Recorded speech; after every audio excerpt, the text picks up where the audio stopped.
17 horas 5 minutos en la entrevista de las 5 de la tarde. Le vamos a dar la bienvenida a Daniel Caggiani. Daniel Caggiani es senador por el Frente Amplio, es integrante del MPP, del Movimiento de Participación Popular en el Uruguay, y a él le estamos dando la bienvenida y las buenas tardes. ¿Qué tal, Daniel? Muy, pero muy buenas tardes. Andrés Correa te saluda. ¿Cómo andás, Andrés? Un gusto estar siempre conversando contigo y con los compañeros de Fogón en Fogón, desde aquí desde el otro lado del charco.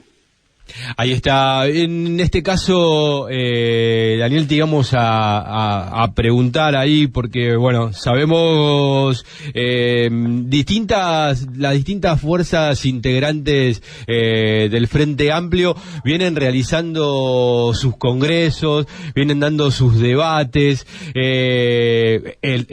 propio Frente Amplio ofrece lo que se llama el Frente Amplio Te Escucha. ¿Cómo se dan los debates hacia las fuerzas políticas, hacia el Frente Amplio, en un marco complejo, sí, de la política económica nacional, en un marco donde se vienen a su vez haciendo reformas, como la reforma educativa, como la reforma de la seguridad social o reforma jubilatoria, y en algo que a mí me parece que en algunos aspectos es problemático con respecto a algunas cómo puede quedar, digamos, de acá a un año, 2 años, algunos de los entes, como pueden ser ANCAP, UTE, la propia Antel, concierto de financiamiento, privatizaciones encubiertas. Vamos a un escenario donde en algún momento nosotros iniciamos este ciclo de Fogón en Fogón ahí por el 2003, hacia un noviembre del 2003, estamos cumpliendo 19 años, y recuerdo aquello de la refundación nacional, ¿no? O sea, aquel concepto que se manejaba en ese tiempo. Otra vez vamos a volver a tener que, en una propuesta superadora, volver a tener que volver a la premisa de la refundación nacional. ¿Cómo andás? Bueno, sí, en realidad son momentos de mucha movilización y sobre todo de muchas noticias y novedades, ¿no? No tan buenas como antes, pero novedades al fin.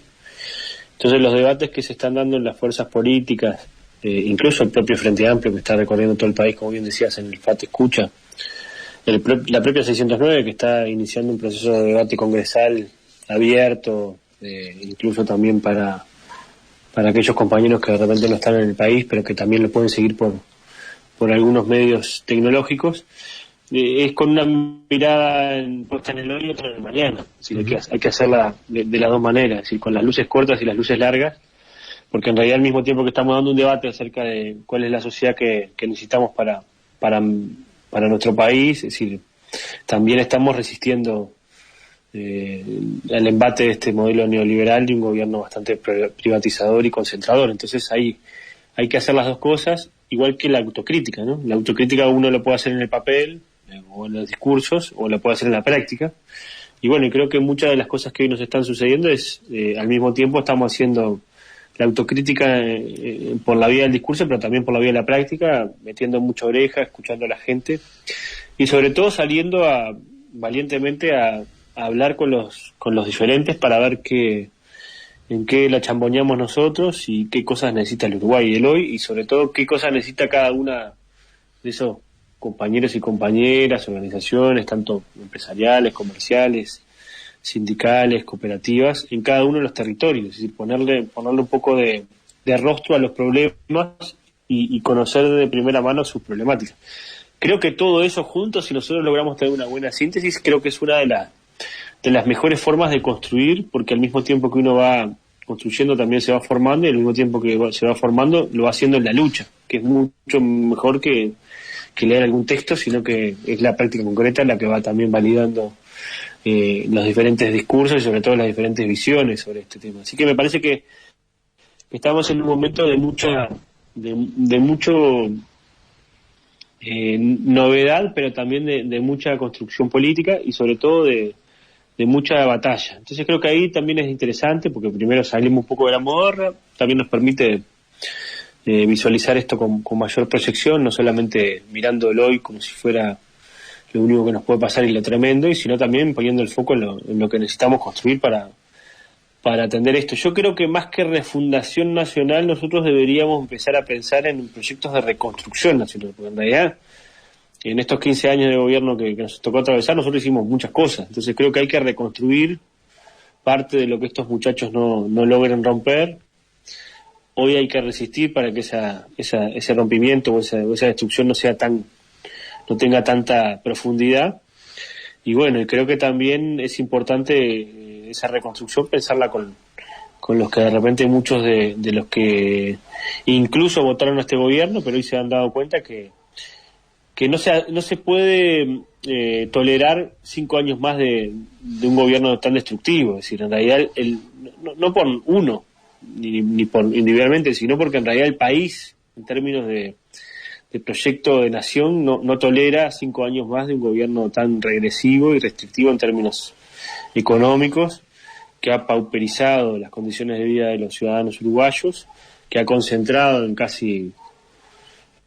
en muy pocas manos los excedentes de ese gran viento de cola o huracán de cola que hoy tienen los precios de las exportaciones nuestras. Un país, y sobre todo una región que exportamos alimentos, y que hoy los alimentos tienen un valor, alimentos y energía, y los alimentos y la energía tienen un valor superlativo, pero bueno, que quedan concentrados en muy poquitas manos y que genera alguna actividad económica, algún trabajo zafral, pero no termina como de ir permitiendo que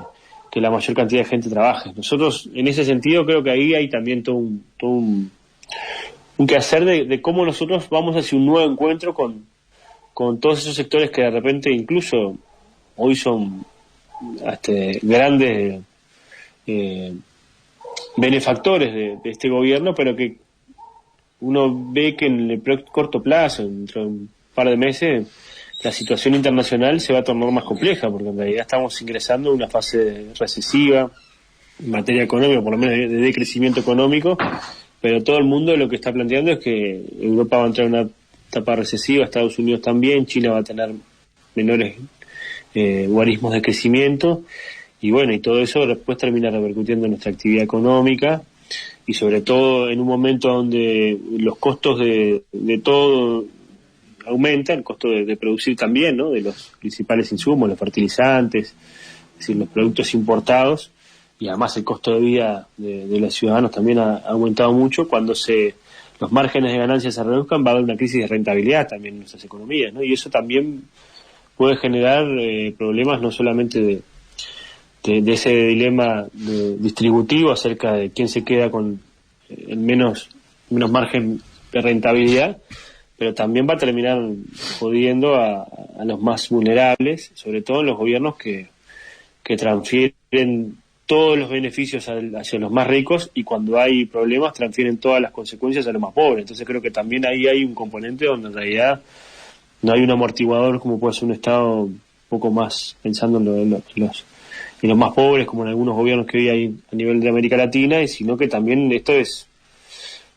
sexo explícito. Entonces creo que también ahí hay un componente, mirando el hoy, mirando el futuro, resistiendo, aprendiendo del hoy, aprendiendo de los errores del ayer, siendo más amplios también de esa también práctica política, y sobre todo pensando en que en realidad para ganar necesitamos tener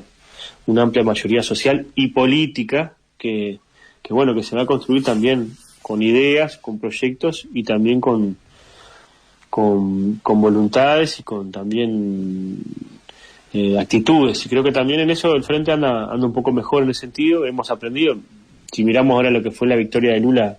el fin de semana, creo que deja una clara enseñanza importante acerca de cómo desde una democracia resentida, donde existen niveles de autoritarismo pocas veces vistos en este continente luego de la dictadura, donde en realidad hay niveles de violencia y de enfrentamiento brutal, junto con operaciones mediáticas en redes sociales, que sobre todo criminalizan a los sectores más embromados de la sociedad que tratan de reclamar por sus derechos, y bueno, y que creo que ahí el Lula, el Partido de los Trabajadores fueron por lo menos inteligentes en poder construir un espacio político mucho más amplio que englobara aquellos sectores incluso liberales, pero que tengan una visión más republicana y democrática para enfrentar a la derecha neoliberal y sobre todo autoritaria y excluyente. Entonces creo que también ahí hay un componente importante, y bueno, creo que también en esas experiencias exitosas también hay que por lo menos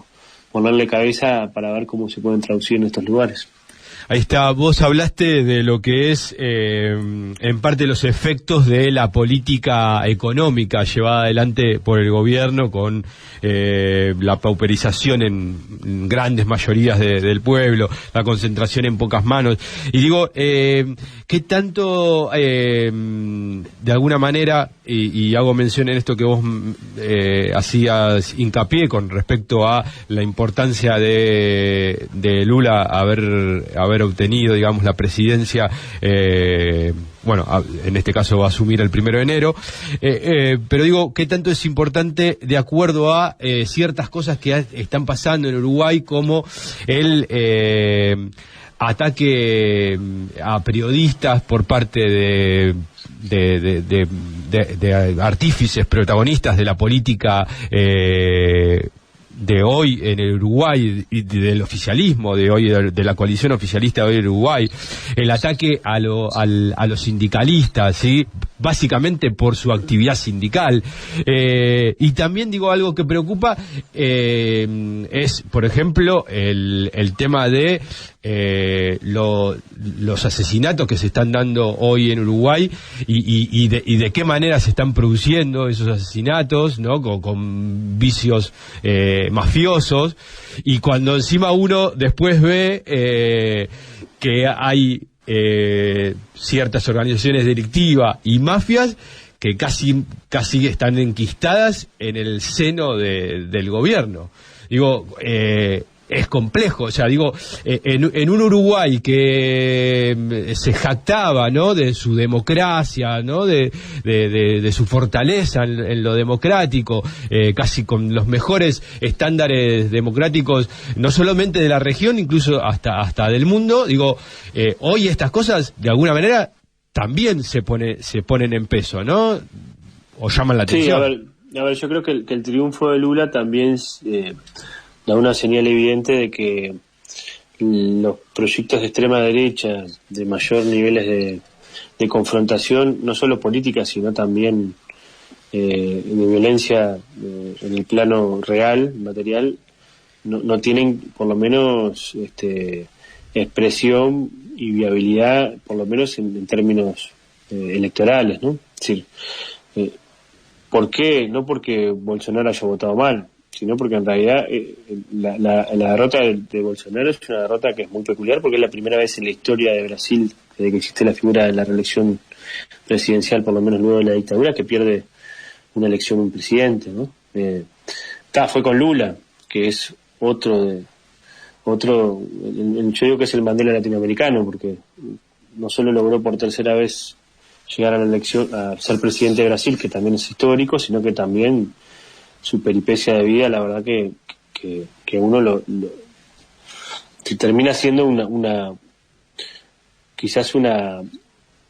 diría como una revancha de la propia historia, ¿no? Así como él dijo en algún momento, quisieron enterrarme vivo y aquí estoy. Yo creo que lo terminaron convirtiendo en mito. Entonces creo que más allá de eso, que es una peculiaridad específicamente de la realidad brasileña y de la enorme figura política de Lula, creo que también ahí en términos políticos lo que quedó derrotado fue una derecha mucho más radicalizada, que primero perdió las elecciones en Estados Unidos y que después terminó perdiendo las elecciones en Brasil, que en Europa anda ahí rosqueando fuerte, pero que hay que ver también qué efecto tiene este resultado también en términos políticos por allí, más allá de que siempre las elecciones tienen que ver con realidades nacionales. Pero bueno, creo que por lo menos en ese sentido es un mensaje claro, ¿no? Es decir, pelearse o incluso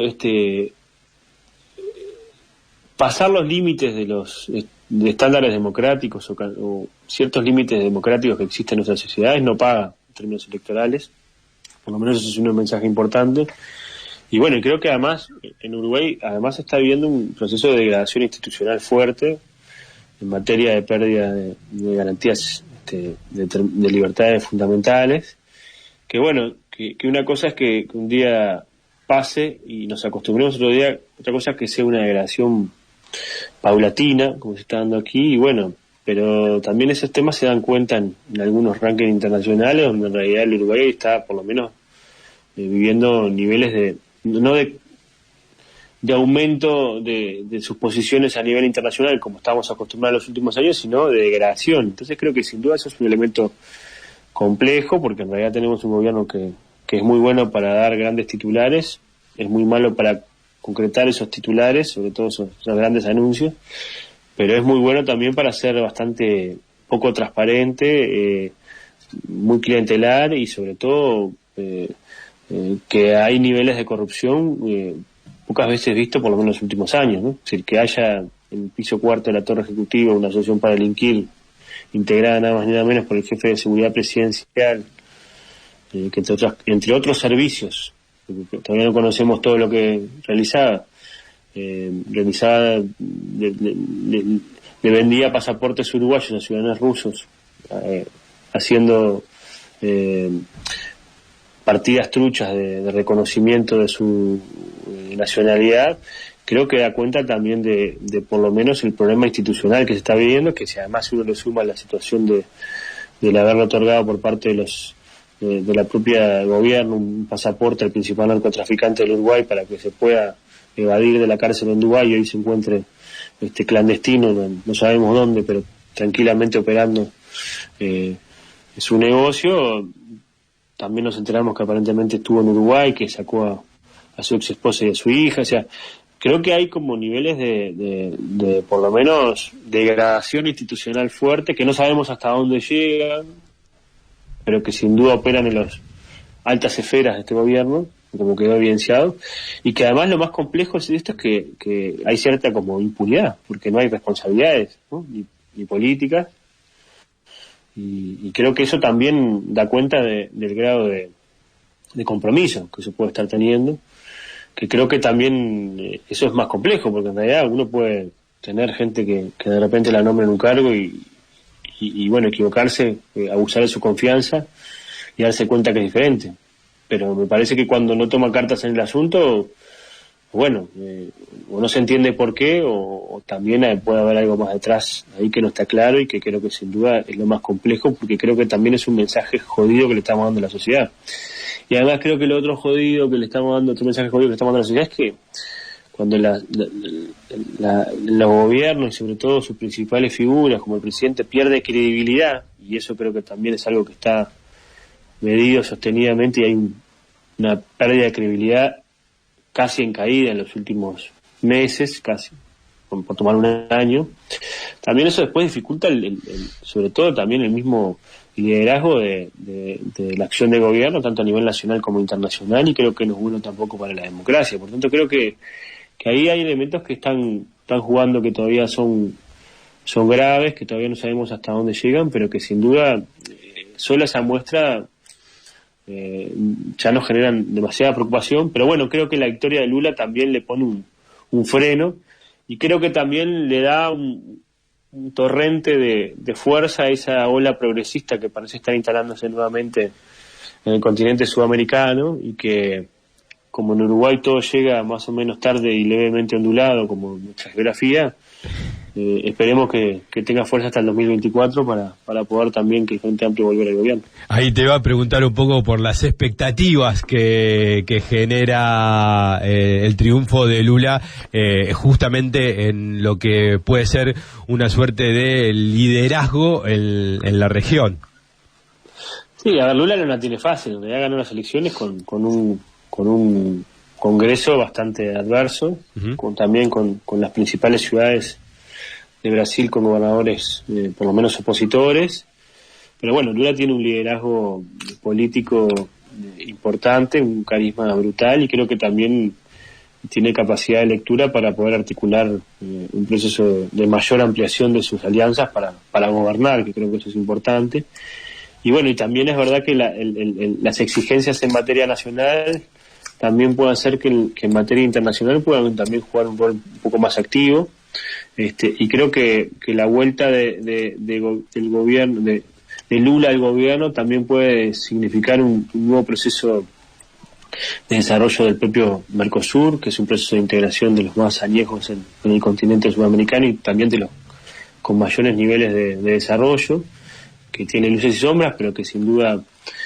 tiene una perspectiva muy importante, porque Brasil es un principal socio comercial, junto con Argentina son los dos socios más grandes en términos relativos, y creo que eso es importante. Pero además creo que también Brasil constituye la principal economía de América Latina, y además por primera vez en la historia se va a dar que 4 gobiernos, tanto de Argentina, Brasil, Colombia y México, tienen signo por lo menos ideológico parecido. Eso es bueno, pero también aumenta los niveles de exigencia. Pero bueno, creo que también es algo histórico, y creo que también es importante que se pueda aprovechar, sobre todo para reactualizar la UNASUR, que es un proyecto muy importante para Brasil, porque Brasil tiene fronteras limítrofes con casi todos los países de Sudamérica, y por tanto la UNASUR es Brasil es la UNASUR, pero además tiene una puntería importante en materia de construir una mirada más independiente en materia de su soberanía, ¿no? La soberanía de América del Sur, un aspecto que tiene que ver con la soberanía compartida. A ver. Los principales elementos de hidrocarburos en un continente que tiene todas esas reservas, sin duda, de tener procesos de entendimiento entre los países, los gobiernos, sus principales empresas, sus principales organismos en materia de soberanía, como la defensa, la seguridad, sin duda son necesarios e importantísimos. Y bueno, y ni que hablar es que ese también espacio de convergencia, junto con el Mercosur, junto con el Sur, también pueda desplegarse con mayor niveles de desarrollo en la propia CELAC, que es un espacio también de concertación en materia política, y sobre todo donde América Latina dialoga entre sí sin Estados Unidos, y también dialoga entre sí con China, con Europa, y creo que sin duda es muy necesario. Además, Brasil es un jugador global, es un jugador que ha hecho nada más ni nada menos que fue fundador de los BRICS, claro, que es uno de los principales grupos de referencia en materia de los países emergentes, que hoy ya no es solamente un grupo de concertación de política, sino que tiene un banco de desarrollo, tiene un desarrollo importante en materia de algunas áreas de cooperación, y que creo que también que Lula vuelva al gobierno, entre otras cosas, le da la posibilidad de que Brasil vuelva al mundo. Y creo que, por último, pero creo que es lo más importante, yo creo que el gobierno de Lula le puede dar estabilidad y crecimiento económico a Brasil. Y para los países del Cono Sur, pero sobre todo los países de América del Sur, que Brasil se convierta en una locomotora de crecimiento económico como lo fue en la década del 2000, en un contexto diferente, pero por lo menos una locomotora de crecimiento parecida, también nos permite por lo menos colarlo en algún vagón para ver si la región crece un poco más, y también después podemos tener algunos márgenes de concertación de algunas políticas en áreas estratégicas, como tiene que ver la salud, como tiene que ver la migración, ¿no? Y que quizás es uno de los temas más resentidos que queda después de la crisis sanitaria, el tema de la pobreza y la desigualdad, los aspectos que hacen a también las instancias de comunicación, infraestructura conjunta. Es decir, hay aspectos que necesariamente no todos pueden ser resueltos en 4 años, pero que por lo menos pueden ser repensados y sobre todo puestos en la relativa importancia que tienen, y que lamentablemente la derecha del Grupo de Lima trató de minar y meternos todos abajo del paraguas de Estados Unidos, que creo que eso también fue otro de los objetivos que buscaron. Ahí está, no nos queda más tiempo, Daniel, te agradecemos mucho la participación, el tiempo dispensado, y bueno, no va a faltar oportunidad igual para que sigamos en contacto y sigamos charlando de estos temas. Las gracias siempre, y bueno, hasta cualquier momento. Bueno, muchísimas gracias a vos, Andrés, siempre es un gusto poder conversar, y a todos los compañeros de ahí de Fogón en Fogón, y a toda la comunidad uruguaya y a oyentes también del programa. Así que abrazo grande y a las órdenes, ya vamos a estar cruzando el charco en algún momento. Ahí está, así te tenemos en vivo en el estudio. Ahí pasó Daniel Cagiani, senador por el Frente Amplio, integrante del Movimiento de Participación Popular, hablando sobre los desafíos de la región y también sobre la coyuntura en Uruguay. Ahora nos vamos a la tanda y después continuamos con el último bloque de Fogón en Fogón.